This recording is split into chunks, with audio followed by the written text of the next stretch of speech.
มีเงินหอด50 ล้านอย่าฝันเอาลูกสาวเพิ่น10 ล้านมันพอกระเทินจ่ายค่าเดินจัดดองบ่พอทั้งค่าดนตรีสินสอดหอดค่าเหล้าค่าเบียร์อีกน้อคิดมาค่าขอจอลอนี่ละน้อพอกระเทินบ่งคำมาก่อน5 บาทถึกบาทละ5 ล้านกว่าอุกใจจนอายเจ็บหัวสิเอาผัวหรือสิเอาเงินฐานะน้องนางไฮโซอายคนโลโลมักลูกสาวเพิ่น10 ล้านมันพอกระเทินเพิ่นว่ามันบ่พอแจกเสียน้ำตา50 ล้านประหารหัวใจคนมีเงินหลาย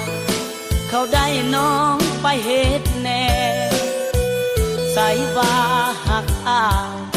สุดท้ายคือให้แตกแท้ใจดำแท้น้อ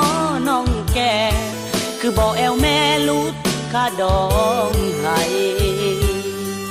บ่มีเงินหอด50 ล้านอย่าฝันเอาลูกสาวเพิ่นน้องเอ๋ยอ้ายจนขาดคืนเงินค่าดองขายมูลแม่ใส่อยากยืมเงินธนาคาร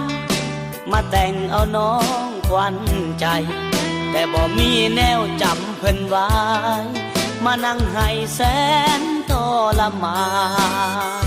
เงินอ้าย10 ล้านได้เพียงแต่ค่าข้าวปุ้น